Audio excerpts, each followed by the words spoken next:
एक बार नागलोक की राजकुमारी उर्वशी जिद करने लगी कि वह अपनी सहेलियों के साथ पहाड़ों पर घूमने जाना चाहती है। नाग माता ने उसे समझाने का प्रयास किया कि तुम दिन में बाहर मत जाओ, बाहर बहुत खतरा है। बाहर बहुत सारे ऐसे जीव हैं जो हम नागों के ऊपर आक्रमण कर देते हैं, और उनमें से एक इंसान भी होते हैं जो नागों को पसंद नहीं करते हैं। अगर उन्हें यह पता चल जाए कि तुम एक इच्छाधारी नागिन हो तो वह तुम्हें पकड़ लेंगे, फिर तुम्हारे लिए बहुत मुश्किल हो जाएगी। लेकिन नाग कन्या अपनी जिद पर अड़ी हुई थी कि उसे दिन के समय धरती की सुंदरता, उसके फल फूल वृक्ष आदि देखने हैं, क्योंकि ज्यादातर वे रात के समय ही बाहर निकलते थे कि कोई उन्हें देख ना ले। इससे वे पूरी तरह से पृथ्वी के नज़ारे, उसकी सुंदरता नहीं देख पाते थे। काफी मना करने के बाद भी जब नाग कन्या उर्वशी नहीं मानी तो नाग माता ने उसे इजाजत दे दी, लेकिन साथ ही यह भी कहा कि वह इंसानी रूप में ना आए, जिससे कि कोई उसे पहचान ले कि वह एक इच्छाधारी नागिन है। उर्वशी इसके लिए तैयार हो गई और अपनी सहेलियों के साथ पहाड़ पर घूमने के लिए चली गई। जब वे पहाड़ पर घूम रही थीं, तभी एक बड़े बाज ने उन पर आक्रमण कर दिया और राजकुमारी उर्वशी को अपने पंजों में दबोच लिया। राजकुमारी उर्वशी मदद के लिए चिल्लाने लगी, लेकिन कोई भी उसकी आवाज नहीं सुन पा रहा था, क्योंकि सांप की आवाज तो केवल जीव जंतु ही समझ सकते हैं, और कोई भी जीव जंतु राजकुमारी की सहायता के लिए नहीं आ रहा था। राजकुमारी को लगा कि अब वह नहीं बचेगी और यह विशालकाय बाज उसे मार देगा। बाज के पंजों में दबी हुई वह छटपटा रही थी और मदद के लिए पुकार रही थी। फिर उसने सोचा कि वह मनुष्य का रूप धर के जोर से आवाज लगाएगी तो शायद कोई सुन लेगा। इसके बाद वह इंसानी रूप में आ गई तथा जोर जोर से मदद के लिए चिल्लाने लगी। वहीं पास ही में एक शिकारी ने उसकी आवाज सुन ली। वह दौड़कर उधर की तरफ गया तो उसने देखा कि बाज ने एक आधी लड़की और आधी नागिन को पकड़ रखा है। शिकारी ने उस दुर्लभ सांप को बचाने के लिए बाज के ऊपर तीर चला दिया, लेकिन बाज भी अपने शिकार को छोड़ना नहीं चाहता था, इसलिए वह अभी भी वहीं पर मंडरा रहा था। शिकारी ने भी उस बाज के ऊपर तीरों की बौछार कर दी। इससे डरकर बाज वहां से भाग गया। नाग कन्या काफी घबरा रही थी और बाज के पंजों से घायल भी हो गई थी। शिकारी ने उसे सांत्वना दी तथा उसके घावों पर दवाई लगाई। शिकारी ने उसकी घबराहट दूर करने के लिए काफी देर तक उससे बातचीत की, उसे पानी पिलाया और उसके बारे में बात की। राजकुमारी ने शिकारी को अपने बारे में सब कुछ बता दिया कि वह एक इच्छाधारी नागिन है और नाग लोक के नागराज की पुत्री है। शिकारी ने भी अपने बारे में बताया कि उसका नाम बाला है और वह एक शिकारी है जो जंगल के जीवों को पकड़कर बाजार में बेच देता है और कई बार अपनी भूख मिटाने के लिए उनको मार भी देता है। इतना सुनते ही राजकुमारी डर से फिर कांपने लगी और उसे अपनी मां की बताई हुई बात याद आ गई। शिकारी ने उसे समझाया कि उसे डरने की आवश्यकता नहीं है, वह उसे कोई नुकसान नहीं पहुंचाएगा। राजकुमारी ने कहा कि वह उसके साथ उसके लोक में चले, क्योंकि वह उसे अपनी जान बचाने के लिए अपने पिता से बहुमूल्य उपहार दिलाना चाहती है। पहले तो बाला ने मना कर दिया, क्योंकि उसे भी डर था कि नाग लोक में कहीं बहुत सारे नाग मिलकर उसे मार न डालें। लेकिन राजकुमारी के आश्वासन देने पर कि उसके पिता अपनी पुत्री की जान बचाने पर बहुत खुश होंगे, तो वह उसके साथ निर्भय होकर चल सकते हैं। बाला ने सोचा कि जो होगा देखा जाएगा, चलो आज नागलोक भी देख लेते हैं, और वह राजकुमारी उर्वशी के साथ नागलोक को चल दिया। नागलोक का रास्ता उस पहाड़ी की तलहटी में एक बड़ी सी गुफा से होकर जाता था।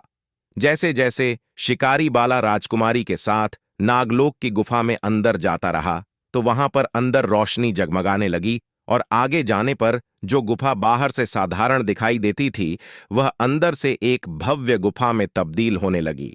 वहां पर जगह जगह काफी बड़े बड़े और जहरीले सांप पहरेदारी कर रहे थे।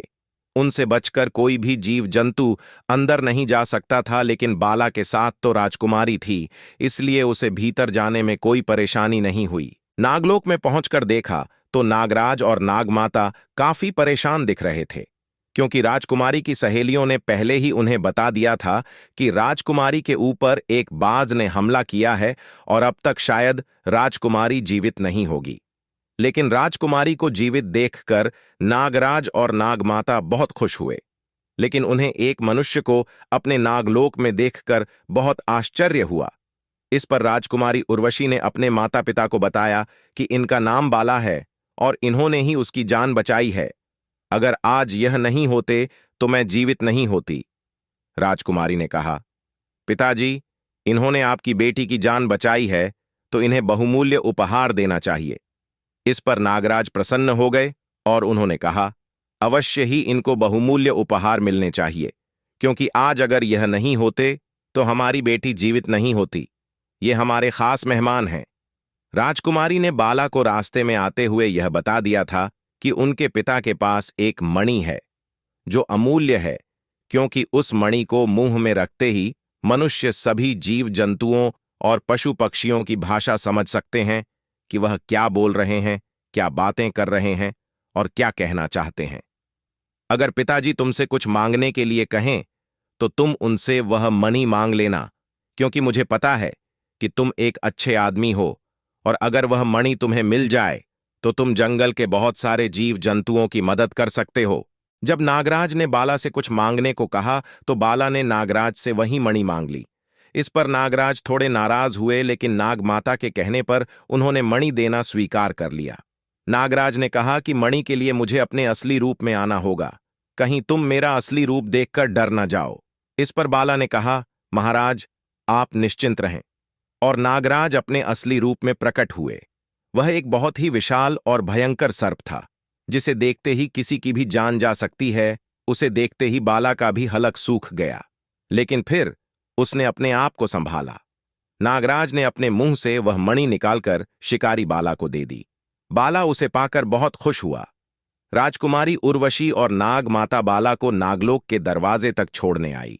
शिकारी को विदा करते समय राजकुमारी उर्वशी ने कहा कि बाला, एक बात का हमेशा ध्यान रखना कि जो भी तुम पशु पक्षियों और जीव जंतुओं की भाषा समझोगे वह किसी से ना कहना। वह बात तुम हमेशा अपने तक ही रखना। अगर तुमने उनकी यह बात किसी को भी बताई तो तुम पत्थर के बन जाओगे और यह मणि नागराज के वापस आ जाएगी। बाला कुछ देर सोच में पड़ गया, लेकिन फिर उसने हां में सिर हिला दिया। उसके बाद वह उनसे विदा लेकर अपने रास्ते चल दिया। वह जहां जहां से गुजरता पशु पक्षियों और जीव जंतुओं की बातें सुनता।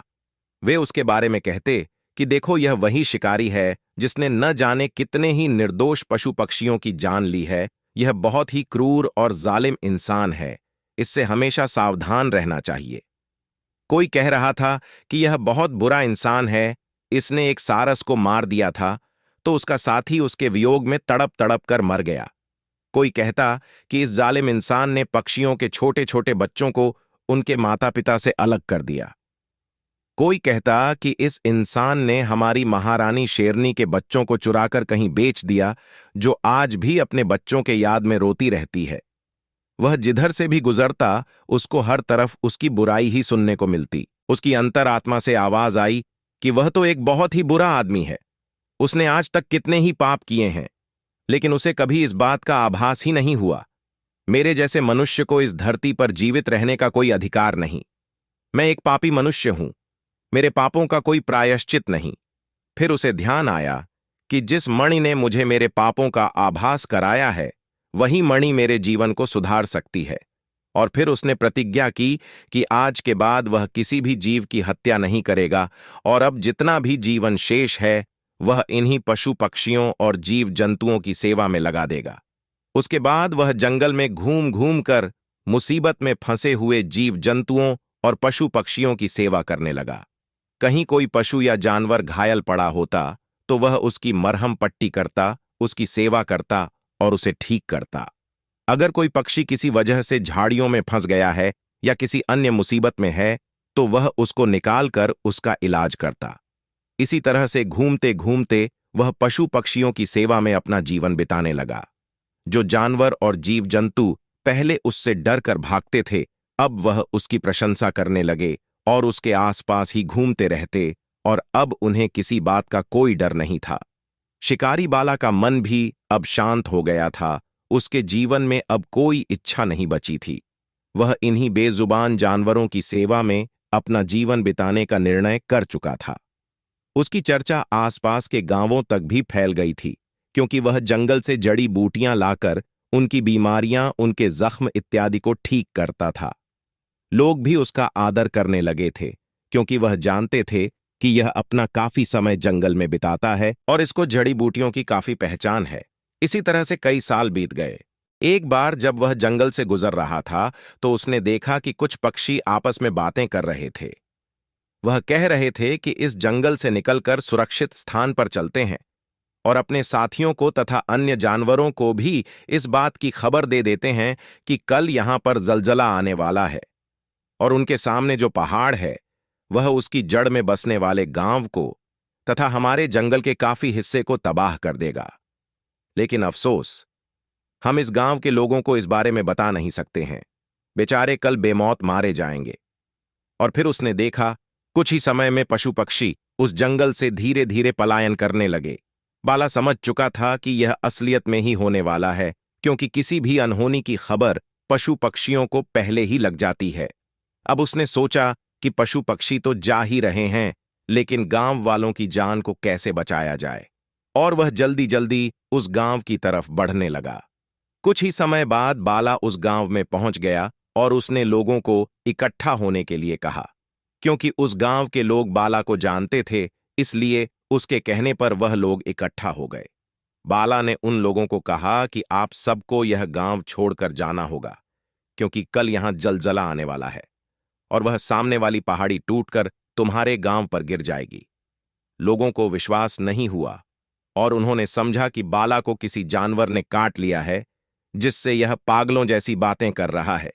बाला ने कई तरह से लोगों को समझाने का प्रयत्न किया, लेकिन लोग इस बात पर अड़ गए कि हमें सबूत चाहिए कि तुम सच कह रहे हो। तुम्हें कैसे पता चला कि कल यह पहाड़ गिर जाएगा? बाला को राजकुमारी उर्वशी की बात याद थी कि अगर उसने सच्चाई बता दी तो वह पत्थर का बन जाएगा। लेकिन फिर उसने सोचा कि यदि मेरी एक जान जाने से सैकड़ों लोगों की जान बच सकती है, तो वह अपना बलिदान देकर सब लोगों की जान बचाएगा। उसके बाद बाला ने लोगों को राजकुमारी की दी हुई मणि दिखाकर सारी बात बता दी। जैसे ही उसने गांव वालों को यह बात बताई, वह धीरे धीरे पत्थर का बनना शुरू हो गया। गांव वालों ने देखा कि बाला पत्थर का बन रहा है और उसकी बात सच थी। अब गांव वाले अपनी जिद पर पछता रहे थे कि उन्होंने बाला की बात क्यों नहीं मानी। लेकिन अब कुछ नहीं हो सकता था, क्योंकि बाला का शरीर पत्थर का बनता जा रहा था और वह मणि भी अचानक गायब हो गई।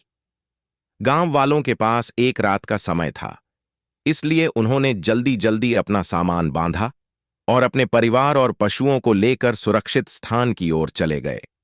अगले दिन बहुत जोर से तूफान और जलजला आया, जिसमें पहाड़ का एक बहुत बड़ा हिस्सा टूटकर उस गांव के ऊपर गिर गया और जंगल का भी काफी हिस्सा बाढ़ की चपेट में आकर खत्म हो गया। लेकिन तब तक सभी लोग और जंगल के जानवर सुरक्षित स्थान पर पहुंच चुके थे। गांव वालों ने बाला का धन्यवाद किया, क्योंकि उसने गांव वालों की रक्षा के लिए अपने प्राण न्यौछावर कर दिए और उसको एक दिव्य आत्मा मानकर उसकी पत्थर की मूर्ति को पहाड़ पर स्थापित कर दिया। अगर आपको यह कहानी पसंद आई है तो प्लीज इसको लाइक कीजिए और चैनल को सब्सक्राइब कीजिए। Thank you.